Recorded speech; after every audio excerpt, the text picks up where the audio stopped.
Ladies and gentlemen, put your seatbelts on because we're in for a ride into the land of dawn for game number 1 between Burn X Flash and Echo Philippines. They're going to be starting things off very, very default. We're not seeing a fast force start coming in from Burn X Flash. And even for the side of Echo, they just want to play a standard game for now. Hit those level 4s, look for a neutral fight, and immediately start looking for plays. But keep in mind, D7, at this stage of the game, he's still very susceptible. He has no real means of escaping once he gets caught. So he has to play a very safe game, especially if he does have his abilities up. It brings me back to the question, right? Mincetar into the composition that Echo have brought, right? Sanji, Benny, Yaoi, how is that gonna fare for them in the long run? Well, in the long run, terribly, in a matter of fact. So it's about timings of fights, right? It's about when that King's Calling is available and how exactly is Echo able to bait that out. Because remember, if we're talking about pickoff or engagement tools, Echo has a little bit of both, right? They've got Samford, who can initiate the fight to maybe get the King's Calling. They got Yaoi to kick somebody out of position to maybe get the King's Calling, and then it's about the push and pull. D7 trying to get himself away, immediately terrified, but Echo just wanted to poke D7. Very interesting here. Okay, so a little bit of aggression happening on the board right now, but you know, Chima, wow, he's actually getting chunked really low by Carltizi. In the, turtle acquisitions, how is that going to go? Right? That's where it gets really good for Burn X Flash because it's a timing that Echo can't really play around. So you'll see how Echo kind of positions around it, right? Keep in mind that Echo's the one that doesn't want to make that first move, but when it comes to neutrals, they kind of don't have that choice. And Burn X Flash are going to have to try and hold them hostage for as long as possible. As long as they've got the King's Calling, it's going to be tough. So look, Samford, he's walking right up to their faces, and Sanji is making sure Tri-Brush is going to be a safe angle. And D7 immediately just get kicked by the hands of the Yaoi. ATM is the one that actually manages to take the turtle off for himself. But Jama, even though he was trying to get himself in, he still managed to dash himself right out, leaving ATM all alone. But somehow, Burn X Flash didn't lose more than one person, and they got a turtle. Okay, so a little bit of an advantage here for Burn X Flash. Do you agree with that? Yes. I mean, I would like to believe that, but let's also keep in mind that Valentina could do the exact same thing that D7 wants to do, right? It's whoever finds that big engage first won't be able to drop it. And of course, Way of the Dragon connects on to D7. This is yet another time where D7 gets constantly targeted. It's all about his ult. It's literally all about his ult. That's what this entire game is about, right? You're gambiting upon your opponent. You're trying to steal his ultimate because it really hurts both sides of the composition. It seems it's a lot about this engage from the side of Burn X Flash when it comes down to D7. I mean, ideally, they don't want to be just disengaging, right? You need to be able to get some kind of value or profit. The only issue is that there's only one of D7, and not everybody is able to, quote-unquote, find that pick. So that's when you start adding ATM into this mix. And hopefully, by the time he's unlocked from his lane, he's actually capable and strong enough to start threatening that back line. I actually find this quite interesting, right? Both of the mages opted for the discount emblem. And sometimes we see a little bit of a mix for Novaria, right? Sometimes Impure Rage, sometimes Magic Worship. But here, Mystery Shop against the Valentina. Oh! Nice catch. However, it doesn't seem like they managed to lock Sanji down for even longer and had to use the King's Calling. Pre-buffering. That's really great coming in from Sanji's side. He didn't want to use his ability, so using that flicker is just a very safe method to do so. And not to mention that the fact that he's already used the IMU, so no point going further than that. Other than the fact that we need to keep in mind, again, D7 he's got his flickers back up, and I think, Burn X Flash, they're going to be setting up for this neutral fight. So get ready for it. Look at the positioning from Echo. Doesn't seem like the rest of the members from the side of Burn X Flash will be able to stop Yaoi from pushing right in, as that is going to be yet again another kick from Yaoi. This man is never, ever going to stop. Yeah, that's the thing about Echo, right? They are so quick on the objectives. We saw that in their previous series as well. And when it comes down to it, they really know just how to make things uncomfortable for their enemy. Yaoi always positioning really well in the bush. Positioning is so key, right? Bushes are so key. Vision is so key. Burn X Flash actually has CCAT. So with CCAT, shouldn't they have a little bit more to play around with? Try to, shut down Yaoi with a surprise Way of the Dragons. I don't think it's surprise that they're worried about, right? They can scout him out, of course, but do they really threaten Yaoi just yet? You only have damage. You don't have a necessary means to lock him down, and that's the big problem, right? D7 is going to try and be that guy, but he doesn't want to waste too many of his resources. The most he can do, the most he can commit for is the Spear of Glory, but anything more than that, that's far too many resources. With 4 men all the way down south, they would want to target this first tier defense turret as much as possible without losing a single person. But Next Flash moved forward and advances and manages to clear the wave at least for now. All right, and that's a 1,000 gold lead already being attained by Echo. It seems like they're putting a little bit of focus here on to Donut, trying to shut him down from the first few minutes of the game, but they haven't been able to catch him. Very patient on their buttons. Oh, Way of the Dragon connecting on the D7 once again. King's Calling knocked down, but it doesn't seem like Yaoi is affected by that at all. They still manages to collapse down on the D7. Third death already. In the meantime, we're just gonna be chilling right up in the top lane where Shamar finds himself on the edge against the Grok. Yaoi escapes himself away from ATM while we are still continuing to look at Donut taken down. And this is all spiraling out of control for Next Flash. Look at the mid lane. It's already getting shoved on top side. We're already getting a huge shove as all places have had a successful trade. Now they continue to push even further in the mid lane. Are they gonna go for it? Okay, they're not. Okay. Oh, almost landed that. But yeah, coming back to what we're seeing right now, right? Like you mentioned here, the disparity of even the levels are very apparent here. Chima actually just reached that level 9. Kaltizi already at level 9. Even Benny QT is quite far ahead of Donut, with Herod being an APC hero going against Donut. Who gets that power spike first? Initially, it's going to be Benny QT for sure, right? He's got that discount, he's got the bargain, he's got 3 kills under his belt in comparison to Donut, who needs a couple of items to really maximize his emblem, right? Weapon Master, it does take some time. It's not immediate impact, but let's see. Kaltizi looking for an opportunity to really start forcing things out for Next Flash. But Kaltizi, it doesn't seem like he's phased at all, despite facing a D7, Donut, ADM, and CCAS is just right around the corner.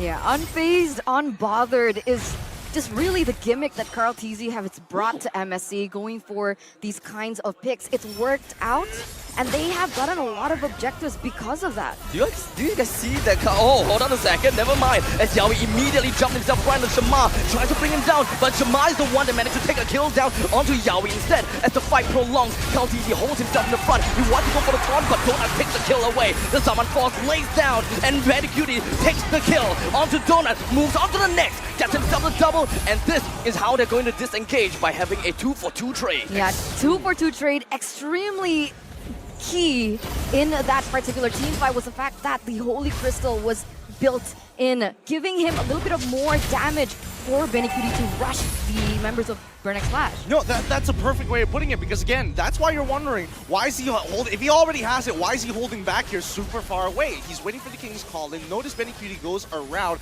Kaltizi tells the rest of his team, yo, I'm gonna die, we need to find a trade somehow, and that's immediately when you see Benny Cutie drop that Zaman Force, and look how fluid his movement is, right? Finds the Synchro Fissure, gets that full initial burst when you're right in the middle of it, on towards Donut's side, and then transfers the kill over down into the mid lane against the Minsitari. So every single time we get into these fights, it's about that push and pull consistently before and after the King's Calling. Well, ladies and gentlemen, we are experiencing a technical pause. Remember, we want the best for you guys at home watching. You want the best experience. We also want the best experience for the players as well. But yes, it seems like Abstract had a point here.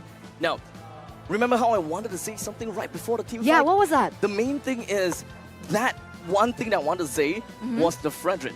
I'm not too sure whether he did it on purpose. He immediately dashed into the trajectory of the Astrosphere. The Astrosphere could have clipped onto Valentina.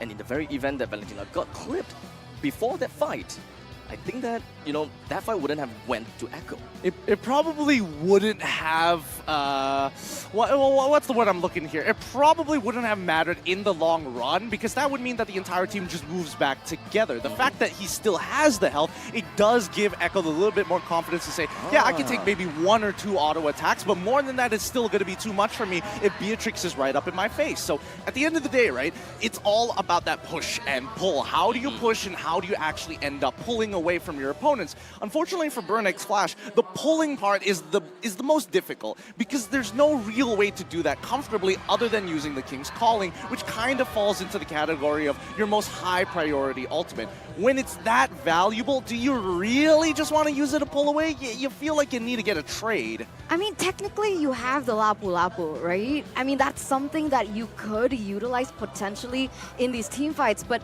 I like how you mentioned that because so far, we haven't seen these CC-heavy heroes being able to just stop the movements coming in from Benny QT. He's been having a really good time. I mean, look at that 5-0-0 already here. That's a lot of gold for him. Yeah, nobody's catching him. And I like the fact that you brought up ATM because, yes, he's supposed to change that fact, but credits to Sanford. He's clearing out the waves faster. He's literally living up to the moniker of Grok. He is being an unmovable object, and ATM, it's kind of frustrating for him, right? He's not really trading against him. He's not allowing him to move first, and that's how Sanford is maintaining his lead. And now, of course, Yawi finds himself low in HP. It still went down. D7 flickers into the King's Calling. It was hoping that he'll be able to clip a little bit onto the Lord, but Shamar focuses onto the Lord, takes the Lord away from the hands of Echo. The rest of Bionaz Flash immediately falls backwards after getting what they wanted. Oh man, okay, so they win the team fight, but unfortunately they had to lose the Lord. But it looks like Carl Teasy, Benny Cutie once more! Donut immediately taken down. Sanji proxies the lane and went straight in front for C-Cat, pushing him away even more. Yeah, they're not going to keep on doing this, right? Okay, the Lord is going to spawn, and at least for Burnix Flash, that means that Echo isn't going to just try and end the game right on the dot. And wait, Benny! Oh, Benny is not going to be stopping anytime soon. The Zaman Force dropped right down. He's going 1v3. The first person already taken down, but here comes Yawi with the Way of the Dragon. Just going to be connecting down on the ATM. Completely terrified, flickers himself out of the way. And of course, even the King's Calling came in clutch. Beautiful stuff coming out from Benny QT. He knows for a fact that D7 can't completely commit onto him, especially when he doesn't have that follow-up damage. And as soon as Benny spots the person who is going to be that follow-up damage, that's when he starts repositioning and calls in for Yawi. Wait. Burnix Flash, no dominance? Oh, you're right. I don't see a dominance just yet. Yeah, that's going to be a bit of an issue. Not being able to kind of deal with the healing, not being able to deal with the shielding at the same time. That's coming out from Benny QT. But to be fair, is that really going to matter when he's already 2K ahead? The fact that he's got like an extra 2 items on his opponents, like, I don't need the shield, I just need to kill you.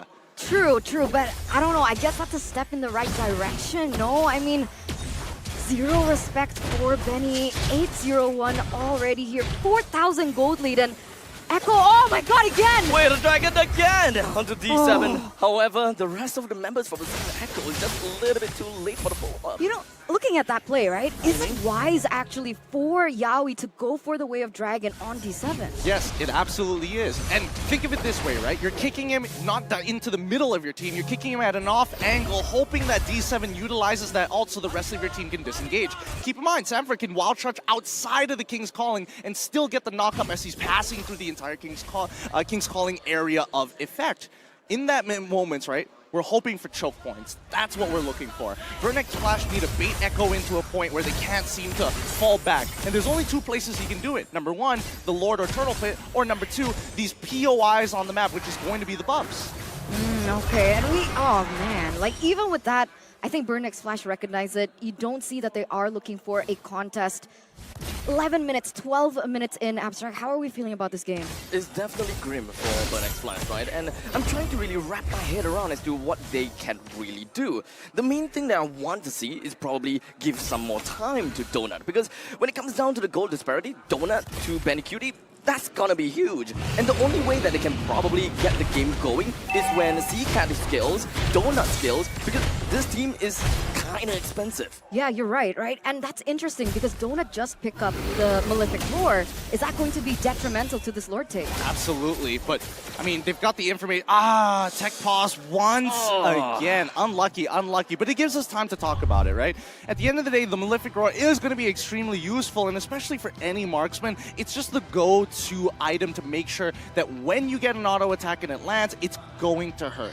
I mean, we have seen a lot of times throughout the entirety of MSC 2023 where a Bennett's Rage eventually helps to take down the Lord or helps them to combo into taking down the Lord. And unfortunately, I don't think that Echo has got anything within sort of that capacity to immediately burst the Lord down and kind of time the Retribution together. So I mean, they've got Sanford. He's on the Grok, and that has high base damages. Number two, they also got the Zaman Force, so if he wants to just time the Chrono Fissure, that works too. Okay, with that being said, right, it didn't seem, before we went into the technical pause, that Burn X Flash wanted to contest for the Lord. They were in the bottom side. What were they doing there? They know that they can't necessarily win out these fights. They know that they're behind, and they recognize that, right? Because again, they're just going to play for high ground defense. They've got a Beatrix, so why not abuse the fact that the Beatrix has two ults that are really particularly good at clearing out waves? So in conclusion, they want to manipulate that bottom lane and then go to the Lord? Or are they just going for a completely different target here? I think they're going for a completely different target. Now here's one thing that I will say. For all intents and purposes, Chima might still try to go in 1v5 maybe to steal this away. There is that possibility. I won't take that away from him. He's already done it once. I wouldn't be too surprised if he does it again. But in trade, right, I give you the second Lord of the game. I might be able to get a tier 1 down on the bottom side, and then we start playing high ground from our base until we start coming back to playing an even playing field, which I would say would happen around 14th, 16th minute. Short pause in our discussion here. Ladies and gentlemen, for those of you watching at home, you guys can redeem this code because we love y'all, you know, we appreciate y'all. Thank you so much for tuning in for this match right now here between Burn X Flash and Echo. You guys can, you know, tap your ROG phone just a little bit there, go for the code, get it before LaFell gets his hands on it, because I promise you he's very quick with his fingers. But coming back into that discussion here, Lord fights. We mentioned that Burn X Flash are in a little bit of a tough spot because of how many resources that Echo has in their arsenal. So, Abstract, do you think that they should look for a pickoff instead? Do you think that they should go for a backdoor maybe against Echo? Honestly, right now, I don't think that they're capable of doing all of that yet. So I do like the idea of Shamar just going in and just play whatever that he can to weave himself in and out at the same time. But at least they managed to, you know, find some counter value by bringing down the first tier defense turret in the bottom lane. At least it gives them some more gold to work with. Well, let's see how much gold is going to be necessary, right? I mean, we're coming to a point where Echo is going to hit 42k faster than Burn X Flash. But once Burn X Flash hits 42k of their own, the game starts to even out amongst the marksmans, right? Both gold lane players, and especially if we're talking about Betty QT, he's in a comfortable spot. I think he's already got full build. He's 8 kills into this game, power farming, level 15 at the same time. But if we come back over to Donut, he's 2 levels away from max level, and I'm sure he's 3 items off from actually being at his full build. With that in mind, we need to make sure that we understand the fact that Chima needs to be the one that baits out the big spells from the side of Echo. I'm hoping that he's gone for full tank and switched out some of his items. As the Lord now raises his trident, crashes down onto the middle lane first tier defense turret, the top lane is pushing in as well, while KaoTZ is hoping that he will be able to bring down the second tier defense turret in the bottom lane as well. And that will effectively wipe out all the outer turrets, allowing Echo to have quite a bit of a push lane down the middle line, which Echo would probably make full use of. Oh, Yowie! With the flicker in and the kick right down onto ATM. He's gonna be the first person to be taken down while D7 continues to move on forward with the King's Calling. That is going to be one death from the side of Burn X Flash while Yowie sacrifices himself for the greater good. Very aggressive play by Yowie earlier. It does get a trade onto ATM, and this brings me to the point that I really wanted to bring up earlier. Burn X Flash has such an amazing amount of high ground. So when it comes down to the defense, it's going to be a little bit more tricky for Echo, who direly needs to end this as soon as possible. I mean, I don't know whether they want to end it as soon as possible. They already played a 39-minute game. Maybe they want to make it into a 40-minute game. Look, they've scrimmed more. Probably they've had longer scrims than professional games. I'm going to be really honest here. But 5-12 so far, obviously it's not looking good. But as I mentioned, 14 to 16 minutes is when you're going to see Burnex Flash actually start evening out that score. If we're looking at Novaria, she's got more than enough items. And I like the fact that she did... Oh, hold on. Oh, and of course, the Diamond Force drops down. D7 even had the King's Calling. There's so many knockdown going on, but it doesn't seem like it will bother Echo at all as they marches right on in. They find D7. He still have immortality, but what can the immortality really do for them? They focus us down onto every single one of these creeps, but where are all the creeps in the top lane? It is still left with a sliver of health on the turret. Well, I mean, you mentioned that Lancelot needed to bait resources. He did, but he died in the process, so this is looking very grim. Yaoi kicks ATM back to his fellow teammates, but perhaps this is what we want to see. The Astro Echo connects down onto Echo, but that immediately pushes Echo away because they just don't want to deal with this. Here's the thing, right? Yes, Chama needs to bait out resources, but they can't be working in pairs. 2v5 is still not good odds for him at the end of the day, and they have to recognize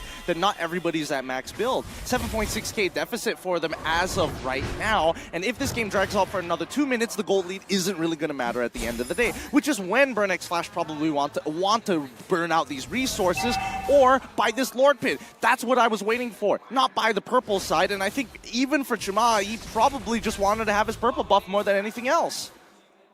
I mean, you know, being an assassin against someone like Echo, it's not an easy feat to do because you know that you are going to be bullied for that purple buff, especially when you don't have the map control, and that's exactly what we're seeing here. It's just, oh, wait, what? Yaoi connects down onto Donut. What were you doing there, Donut? Oh no, not Donut. This is right before the Lord. Do they even need the Lord? Okay, they're going for the Lord. They're going for the safe pick. But that's not looking good. 30 seconds left. The Lord is going to spawn.